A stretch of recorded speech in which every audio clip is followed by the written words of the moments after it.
Hi hello welcome to our channel. Akhanda big breaking news. ఇంకో news ఇవాళ కూడా release maximum ఉండద్దు. ఇది ఫిక్స్ అయిపోండి. ఎందుకు అంటే ఇంకా బుక్ మై షోలో డిస్ట్రిక్ట్ ఎప్పుడు మనకేం టికెట్స్ ఏం చూపించట్లేదు. ఇంకా అది ది గ్రేటెస్ట్ ఎపిక్ న్యూస్ ఈరోజు కూడా మ్యాక్సిమం మనకు అది ఇంకా సార్ట్అవుట్ కానట్టుంది ప్రాబ్లం. నైట్ కూర్చుంటే సార్ట్అవుట్ అవుతుంది. రేపు ఇన్ని రోజులు సార్ట్అవుట్ కాంది. లాస్ట్ మూమెంట్లో మనకు ఏదో ప్రాబ్లం క్రియేట్ చేసి దాన్ని స్పీడ్గా క్లియర్ చేసి అయిపోగొడతారు అనుకోవడం అనేది ఇట్స్ హైలీ ఇంపాసిబుల్. అయినా లాస్ట్ 10 yearsగా ఈ సినిమా ఇట్లా జరగలేదు. ఫస్ట్ టైం మళ్ళీ సినిమా 15 years బ్యాక్ అయితే నా చిన్నప్పుడు పల్నాడు బ్రహ్మనాయుడుకు ఒకసారి జరిగింది. మేము మార్నింగ్ వెళ్తే నరసింహుడు సినిమా కూడా జరిగింది ఇలాగే. నరసింహుడు ఎన్టీఆర్ గారిది నరసింహుడు. ఆ సినిమా యూట్యూబ్లో ఉంటుంది చూడండి.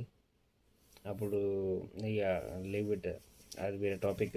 అండ్ ఇంకా బాలయ్యబాబు గారిది బాలకృష్ణ సినిమా, ఈ సినిమా మన పల్నాటి బ్రహ్మనాయుడు, ఆ సినిమా కూడా ఇలాగే జరిగింది. మార్నింగ్ 11 అనుకున్నారు కానీ 2కు రిలీజ్ అయింది ఆ టైంలో.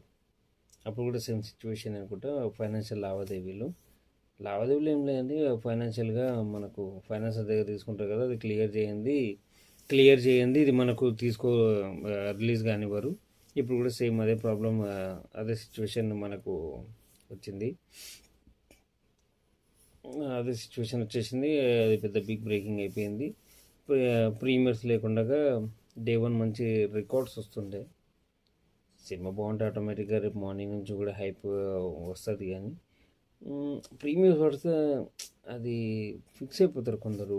ఎందుకంటే నేను రేపు డుమ్మా కొడదామని అనుకున్నా, రేపు ఉందో లేదో తెలియదు. డుమ్మా కొట్టి ఏం చేస్తాం, ఒకవేళ రిలీజ్ కాకపోతే ఇలా ఆలోచిస్తారు చాలామంది. ఇలా ఆలోచించి మొత్తానికైతే చూసుకుందాంలే శనివారం ఆదివారం. ఇంకోటి హైప్ కూడా తగ్గిపోతుంది ఇలా చేస్తే. సినిమాకున్న హైప్ మంచి వర్డ్ ఆఫ్ మౌత్ అనేది తగ్గిపోతుంది. నెక్స్ట్ టైం ఇలా జరగకుండా బాలయ్యబాబు గారు అయితే ఇట్లాంటి దాంట్లో దూరారు. ఎందుకంటే ఒకసారి దూరే అది ఒకసారి మనకు ఇన్వాల్వ్ అయ్యి చాలా ఎఫెక్ట్ పడ్డది. అందుకే ఇక హిట్ ఆర్ ఫ్లాప్ చూసుకుంటారు మ్యాక్సిమం. ఇదంతా ప్రొడ్యూసర్సే చూసుకోవాలి. ఇదంతా ప్రొడ్యూసర్స్ ప్రాబ్లం, హీరో ప్రాబ్లం కాదు, డైరెక్టర్ ప్రాబ్లం కాదు, ఇంకా క్యాస్ట్ అండ్ క్రూ ఎవరి ప్రాబ్లమే కాదు. మంచి హైప్ ఉన్నప్పుడు ఇట్లాంటి ప్రాబ్లమ్స్ వచ్చాయి.